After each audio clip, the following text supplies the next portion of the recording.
আমার যেমন কোনো অধিকার নেই কোন ধর্মে কে কে নিয়ে কথা বলবে তা বলার, তেমনি আমার অধিকার নেই কোন ধর্মে কত পুরোহিত আছেন, কত ইমাম আছেন, কত মোহাম্মদ আছে, মুয়াজ্জিম আছেন, মুয়াজ্জিন। আমি সংখ্যাটা জানালেও পুরোহিতদেরও আমরা ভাতা দিই না তা নয়, যাদের প্রয়োজন, যারা অ্যাপিল করেন।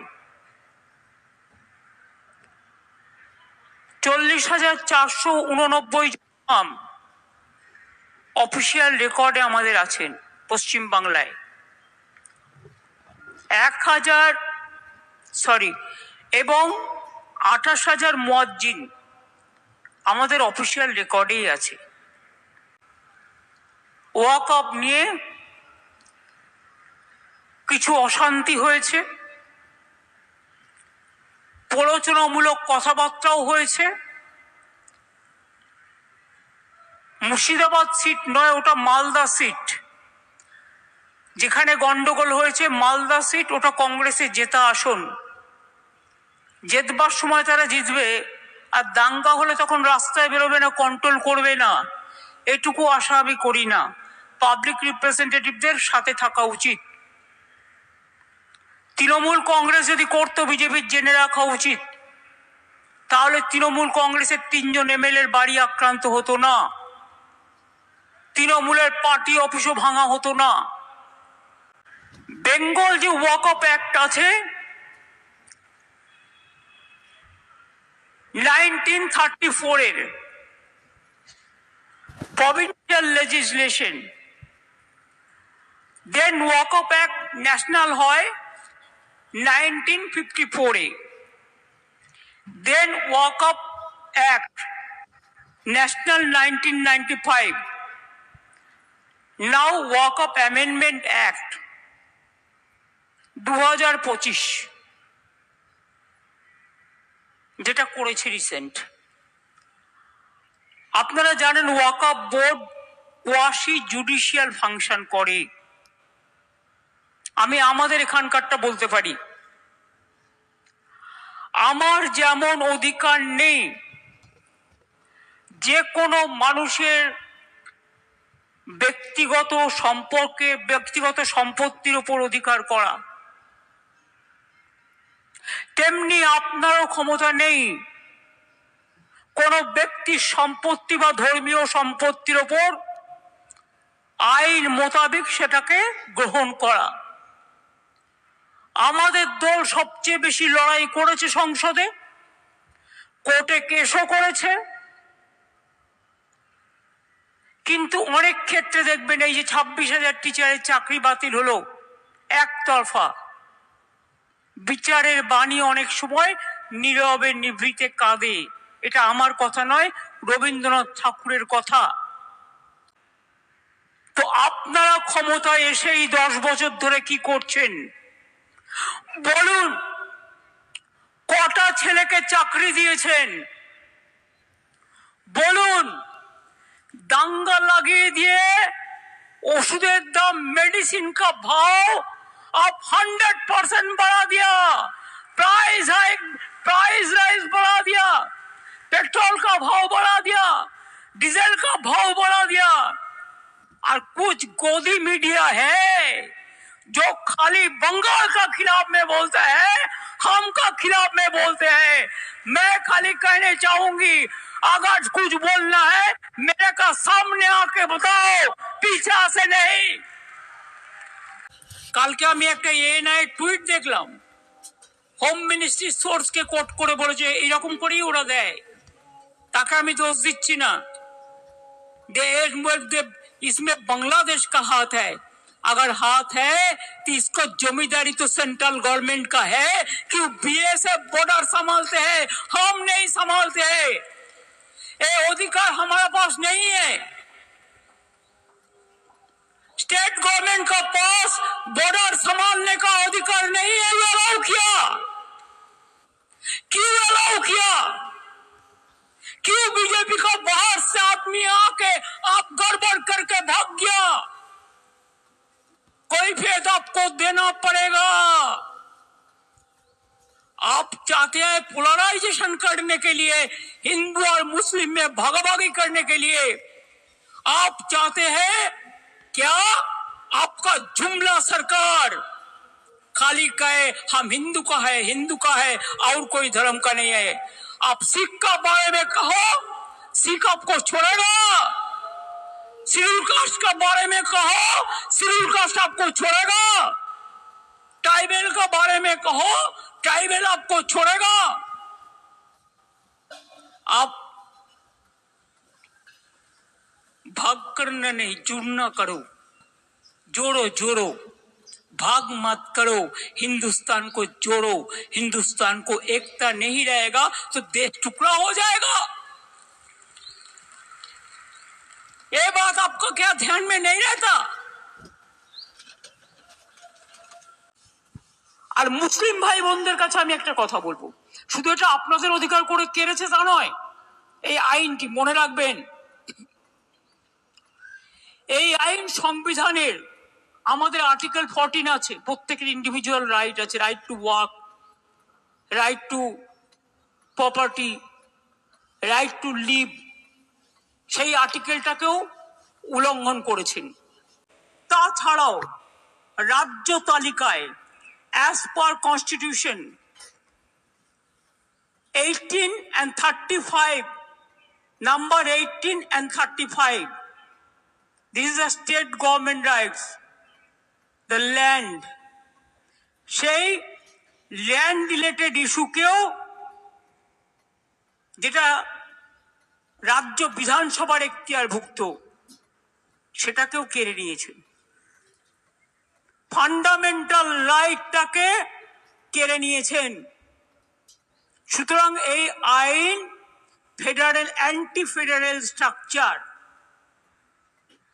এটা মাথায় রাখতে হবে। এবং আপনাদের থ্রুতে আমি ইন্ডিয়া টিমকে অ্যাপিল করব, let us be united, let us fight together boldly.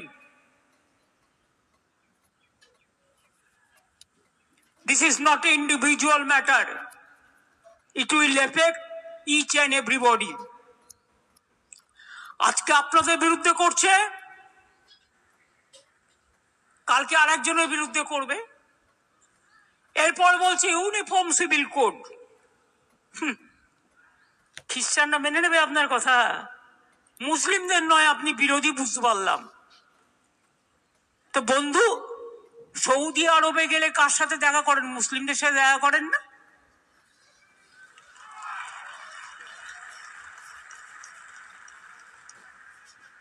Dubai गेले कार आतिथ्यता ग्रहण करें? आप अगर दुबई जाते हो, गोदी मीडिया के लिए कह रहा हूं, आप अगर दुबई जाते हो तो किसको हॉस्पिटलिटी लेते हैं? आप अगर यूएई जाते हो तो किसका हॉस्पिटलिटी लेते हैं? आप अगर सऊदी अरब में जाते हैं तो किसका साथ गोवा मिलाते हैं? खुद देश में एक बात और बाहर में और एक बात, ये दूसरा चालाकी नहीं चलेगा। Double engine government, double engine सरकार, आपको तो शर्म होना चाहिए। आप क्या कुछ बोलते और क्या नहीं करते। चुनाव को टाइम में बोलते हम सबका साथ, सबका विकास चाहते हैं, और चुनाव चलने का बाद आपको नेता लोग कहते हैं हम सबका साथ नहीं रहेगा, हम जो हमको वोट देगा हम उसका साथ रहेगा। क्या चालाकी है? यही करके आप वोटर लिस्ट से शुरू करके কেউ মাথা গরম করবেন না, প্লিজ বি কোয়াইট। আমার কথাগুলো আমায় বলতে দিন, আমার কথাগুলো আমায় বলতে দিন। और एक बात है, मेरे को चैलेंज है, अगर वॉकआउट एक्ट को चेंज करना है तो आप क्यों कॉन्स्टिट्यूशन अमेंडमेंट नहीं किया? 2/3 मेजोरिटी में ये एक्ट पास होना चाहिए। खाली मेजोरिटी से नहीं होता। जब कॉन्स्टिट्यूशन अमेंडमेंट होता है तो कॉन्स्टिट्यूशन अमेंडमेंट होता है 2/3 मेजोरिटी के लिए। लेकिन आप चालाकी किया है, आप कॉन्स्टिट्यूशन अमेंडमेंट नहीं करके आप एक बिल किया है।